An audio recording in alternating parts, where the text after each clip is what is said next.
पिता और पुत्र और पवित्र आत्मा के नाम पर आमीन। हमारे प्रभु यीशु ख्रिस्त की कृपा, ईश्वर का प्रेम और पवित्र आत्मा का साहचर्य आप सबके साथ हो और आपकी आत्मा के साथ।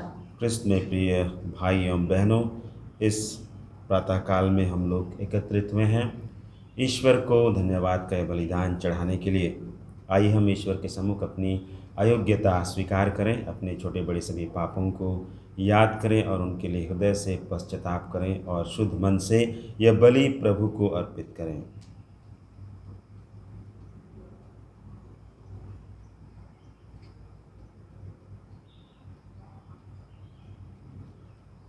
पश्चाताप की भावना से हम सब मिलकर बोलें, हे भाइयों और बहनों, मैं सर्वशक्तिमान ईश्वर और आप लोगों के सामने स्वीकार करता हूँ कि मैंने मन, वचन और कर्म से तथा अपना कर्तव्य पूरा न करने से अपने कसूर से अपने भारी कसूर से घोर पाप किया है। इसलिए मैं नित्य कुमारी धन्य से सब स्वर्गदूतों, सब संतों और आप लोगों से हे भाइयों और बहनों विनती करता हूँ कि आप मेरे लिए प्रभु परमेश्वर से प्रार्थना करें। सर्वशक्तिमान ईश्वर हम लोगों पर दया करे और हमारे पाप क्षमा कर हमको अनंत जीवन प्रदान करे। आमीन। तू पश्चाताप करने वालों को क्षमा प्रदान करने आया है, हे प्रभु दया कर। हे प्रभु दया कर। तू पापियों को बुलाने आया है, हे ख्रिस्त दया कर। हे ख्रिस्त दया कर। तू पिता के दाहिने विराजमान होकर हमारे लिए प्रार्थना करता है, हे प्रभु दया कर। हे प्रभु दया कर। हम प्रार्थना करें। हे प्रभु, अपनी प्रजा की पुकार सुन और उसे स्वर्गिक सहायता प्रदान कर, वह तेरी इच्छा जान सके और दृढ़ भरोसे के साथ उसे पूरा कर सके। हम यह प्रार्थना करते हैं अपने प्रभु तेरे पुत्र यीशु ख्रिस्त के द्वारा, जो तेरे तथा पवित्र आत्मा के संग एक ईश्वर होकर युगानुयुग जीते और राज्य करते हैं। आमीन।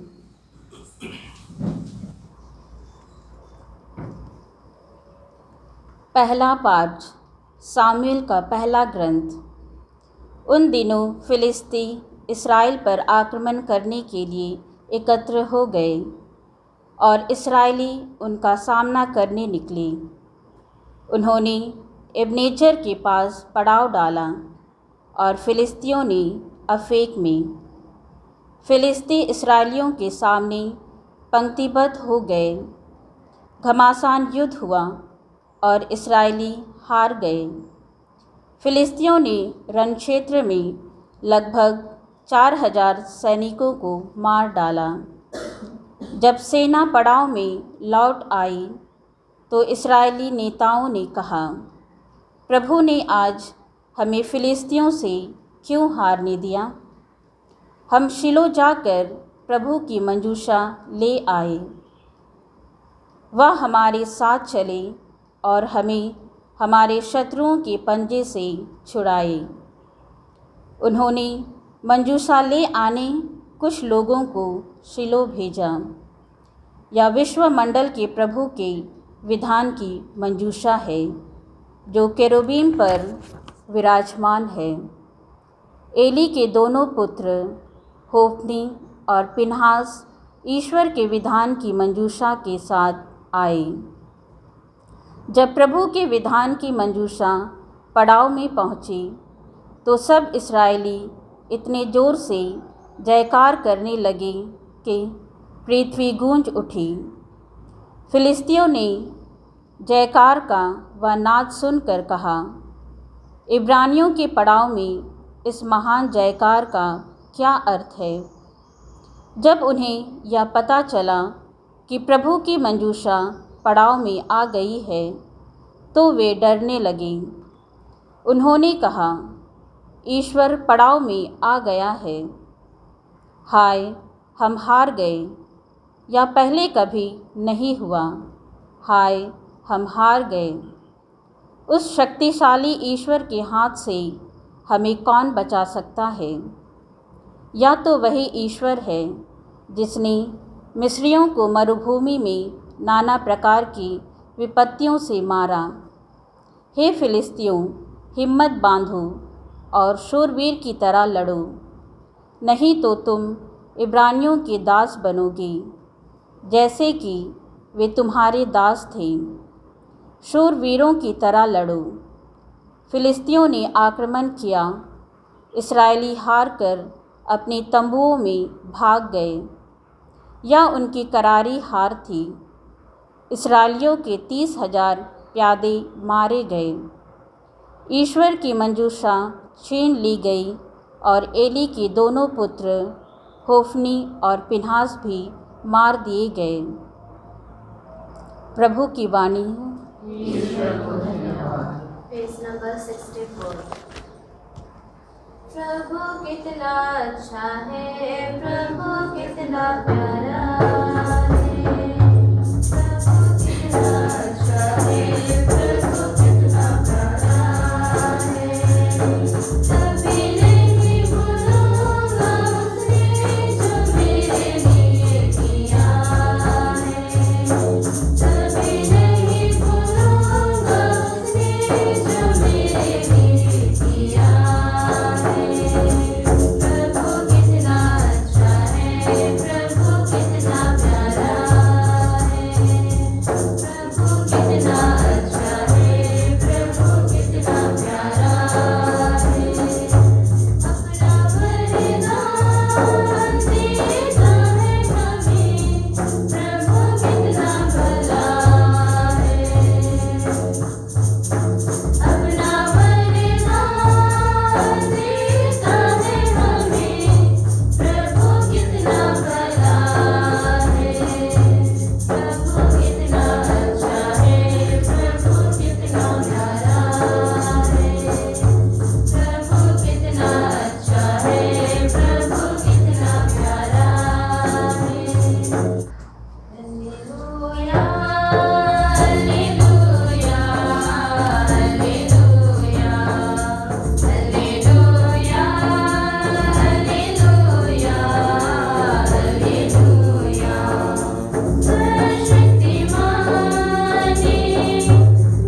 प्रभु आप लोगों के साथ हो और आपकी आत्मा के साथ। संत मार्कुस के अनुसार पवित्र सुसमाचार। हे प्रभु तेरी महिमा हो। एक कोढ़ी यीशु के पास आया और घुटने टेक कर उनसे गिड़गिड़ाते हुए यह बोला, आप चाहे तो मुझे शुद्ध कर सकते हैं। यीशु को तरस आया। उन्होंने हाथ बढ़ाकर यह कहते हुए उसका स्पर्श किया, मैं यही चाहता हूँ, शुद्ध हो जाओ। उसी क्षण उसका कोढ़ दूर हुआ और वह शुद्ध हो गया। यीशु ने उसे यह कड़ी चेतावनी देते हुए तुरंत विदा किया, सावधान, किसी से कुछ न कहो, जाकर अपने को याजकों को दिखाओ और अपने शुद्धिकरण के लिए मूसा द्वारा निर्धारित भेंट चढ़ाओ, जिससे तुम्हारा स्वास्थ्य लाभ प्रमाणित हो जाए। परंतु वह वहाँ से विदा होकर चारों ओर खुलकर इसकी चर्चा करने लगा। इससे यीशु के लिए प्रकट रूप से नगरों में जाना असंभव हो गया और वह निर्जन स्थानों में रहने लगे। फिर भी लोग चारों ओर से उनके पास आते थे। प्रभु का सुसमाचार। भाई एवं बहनों, इस दुनिया में बहुत सारे बीमारियां हैं जो असाध्य हैं या लाइलाज हैं। कैंसर को हम लोग जानते हैं, बहुत तरह के कैंसर हैं। कुछ कैंसर का इलाज संभव है और कुछ कैंसर हुआ तो मौत निश्चित है। और जब लोगों को इस तरह की बीमारी हो जाती है तो लोग बहुत चिंतित हो जाते हैं और निराश होकर के मौत का इंतज़ार करते हैं। और कुछ लोग आशा नहीं छोड़ते हैं और गिरजाघर, मंदिर, मस्जिद, श्राइन इत्यादि स्थानों पर जाते हैं, दुआओं पर भरोसा करते हैं और ज़ोरदार दुआ करते हैं और बहुत लोग ठीक भी हो जाते हैं। प्रभु यीशु ख्रिस्त के ज़माने में कोढ़ एक ऐसा बीमारी था जो एक तरह से लाइलाज समझा जाता था और ऐसे लोगों को समाज से बहिष्कृत कर दिया जाता था। उनके लिए आशा की कोई किरण नज़र नहीं आती थी। प्रभु आशा की किरण बनकर उनके लिए आए थे। और आज के सुसमाचार में देखते हैं, एक कोढ़ी प्रभु के पास आता है और गिड़गिड़ा कर उससे कहता है, आप चाहे तो मुझे शुद्ध कर सकते हैं। और प्रभु उनका स्पर्श करते हैं और कहते हैं, मैं यही चाहता हूँ, शुद्ध हो जाओ। और वह कोढ़ी शुद्ध हो जाता है। प्रभु यीशु ख्रिस्त इस दुनिया में आए थे सबका भला करने के लिए और वे चाहते हैं कि सबका भला हो। और वे जब इस संसार में थे भला कार्य करते हुए घूमते फिरते रहे। पुराने व्यवस्थान में बीमारी का कारण पाप को माना जाता है और आज के युग में हम लोग जानते हैं कि बहुत बार हम लोग अपने जीने के तरीके के कारण बीमार हो जाते हैं, अपने खाने पीने के तरीके के कारण बीमार हो जाते हैं। हमारे दुख तकलीफ़ और बीमारी का कारण बहुत बार हम लोग स्वयं हैं। लेकिन बहुत बार हम लोग इस कोढ़ी के समान ईश्वर के सामने अपने आप को प्रस्तुत नहीं करते हैं, समर्पित नहीं करते हैं और यह नहीं कहते हैं कि आप चाहते हैं तो हमें ठीक कर सकते हैं। ईश्वर सबका भला चाहता है, लेकिन ईश्वर उन्हीं की सहायता करता है जो अपने आप की सहायता करते हैं। हम में हर कोई पूरी तरह से स्वस्थ नहीं है, हर किसी में कुछ ना कुछ रोग है, लेकिन बहुत बार हम लोग ईश्वर के पास जाने की जुर्रत महसूस नहीं करते हैं, अपने आप को इस कोढ़ी के समान ईश्वर के सामने प्रस्तुत नहीं करते हैं। आज प्रभु हमें यह संदेश देना चाहते हैं कि उस कोढ़ी के समान हमें विनम्र बनना है और गिड़गिड़ाते हुए प्रभु के पास जाना है, जो सबकी भला या भलाई चाहता है। वह अपनी दया से हमें भी हर प्रकार की बीमारी से चंगाई प्रदान करेगा, हमें भी शुद्ध करेगा और हमारा भी भलाई करेगा। आइए हम बड़े विश्वास के साथ अपने आप को प्रभु के सम्मुख प्रस्तुत करें।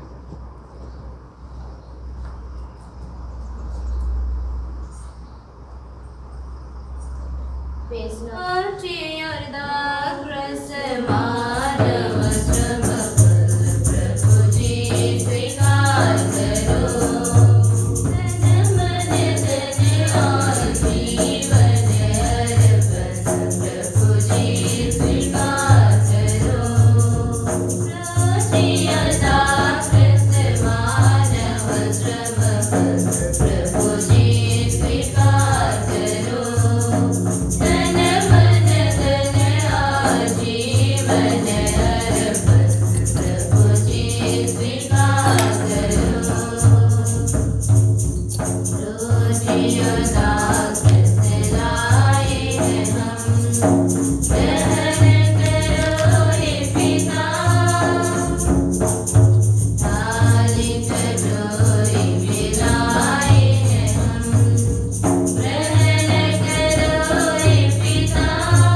भाई और बहनों, प्रार्थना कीजिए कि सर्वशक्तिमान ईश्वर मेरा और आप लोगों का यह बलिदान स्वीकार करे, प्रभु अपने नाम के स्तुति तथा महिमा के लिए और हमारे तथा अपने समस्त पवित्र कलीसिया के लाभ के लिए आपके हाथों से यह बलिदान स्वीकार करें। हे प्रभु, अपनी प्रजा की भेंट कृपापूर्वक स्वीकार कर यह हमें पवित्र करे, ताकि हमारी विनम्र याचनाएं तुझे सुग्राह्य हो सकें। यह प्रार्थना करते हैं अपने प्रभु ख्रिस्त के द्वारा। आमीन।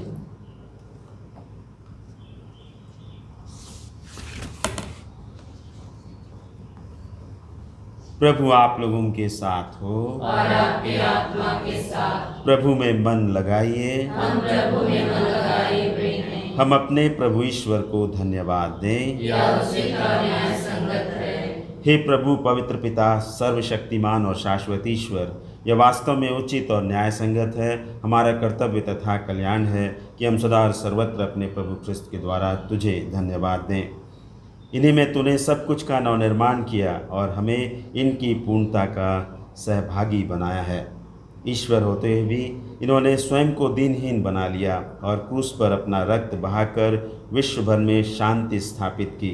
इसलिए ये समस्त सृष्टि में सर्वोच्च सिद्ध हुए, ताकि जो कोई इन्हें अपनाए और इनके नाम में विश्वास करे उसे अनंत मुक्ति प्राप्त हो सके। इसलिए दूतों और महादूतों, सिंहासन और साम्राज्य, स्वर्गिक सेनाओं और शक्तियों के साथ मिलकर हम अनंत काल तक तेरा महिमा गान करते हैं।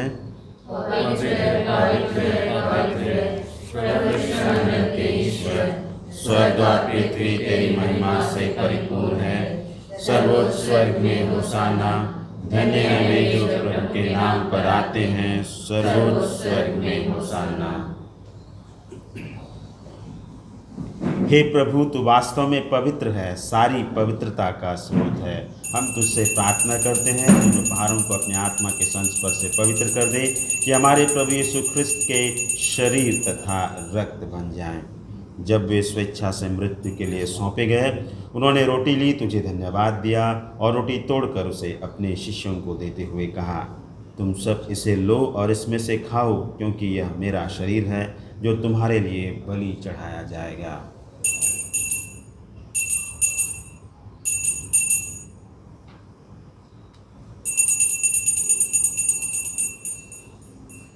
इसी भांति भोजन के बाद उन्होंने कटोरा लिया, तुझे धन्यवाद दिया और उसे अपने शिष्यों को देते हुए कहा, तुम सब इसे लो और इसमें से पियो, क्योंकि यह मेरे रक्त का कटोरा है, नवीन और अनंत व्यवस्थान का रक्त, जो तुम्हारे और बहुतों के पापों की क्षमा के लिए बहाया जाएगा। तुम मेरी स्मृति में यह किया करो।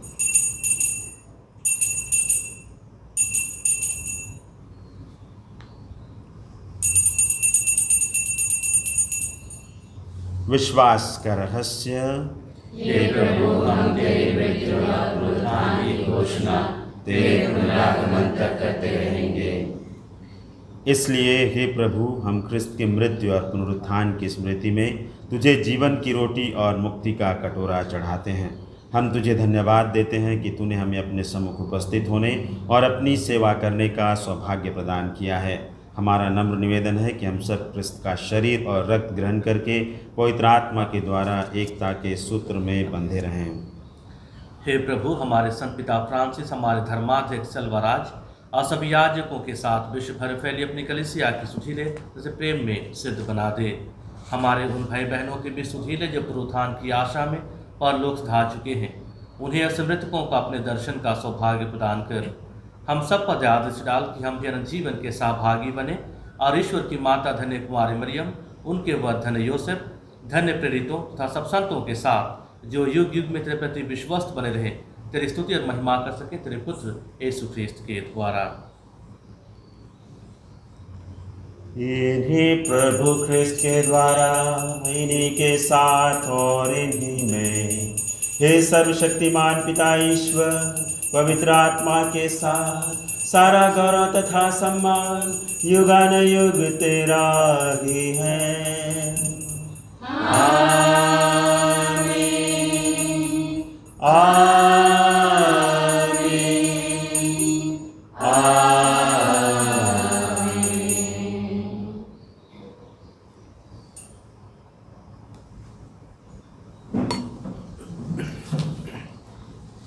हम सब मिलकर पिता परमेश्वर से प्रार्थना करें जैसे प्रभु यीशु ने हमें सिखाया है। हे पिता हमारे जो स्वर्ग में है, तेरा नाम पवित्र किया जावे, तेरा राज्य आवे, तेरी इच्छा जैसे स्वर्ग में है वैसे इस पृथ्वी पर भी पूरी हो। हमारे प्रतिदिन का आहार आज हमें दे, और हमारे अपराध हमें क्षमा कर जैसे हम भी अपने अपराधियों को क्षमा करते हैं, और हमें परीक्षा में न डाल परंतु बुराई से बचा।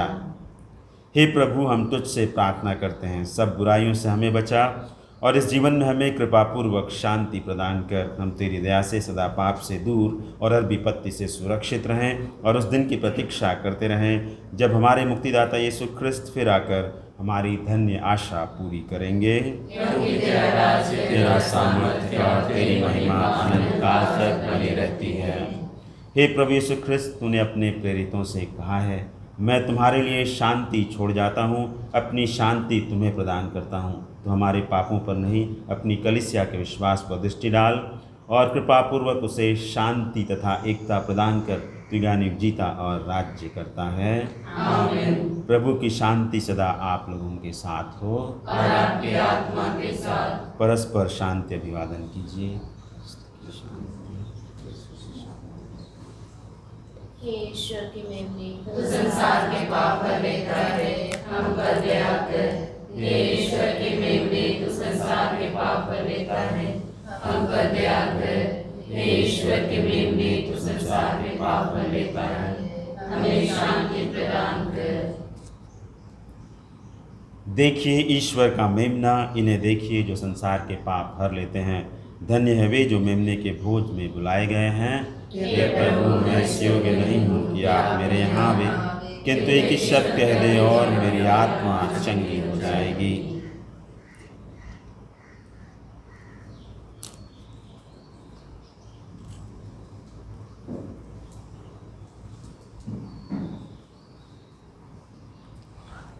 जब मैंने तुझे पाया, भर दिया मेरा जीवन। तूने रोटी खिलाकर अमरता का पान कराया। तूने रोटी खिलाकर अमरता का पान कराया। तूने मुझको प्रेम दिखाया। धन्य हुआ प्रभु मेरा जीवन, जब मैंने तुझे पाया। अपने पावन दानों से तूने भर दिया मेरा जीवन, भर दिया मेरा जीवन। तूने पानी पिलाकर ना जीवन संचार कराया।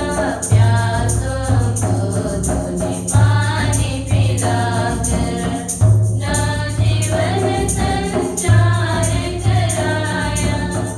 तूने मुझको अपना बनाया। धन्य हुआ प्रभु मेरा जीवन, जब मैंने तुझे पाया। अपने पावन दानों से तूने भर दिया मेरा जीवन, भर दिया मेरा जीवन।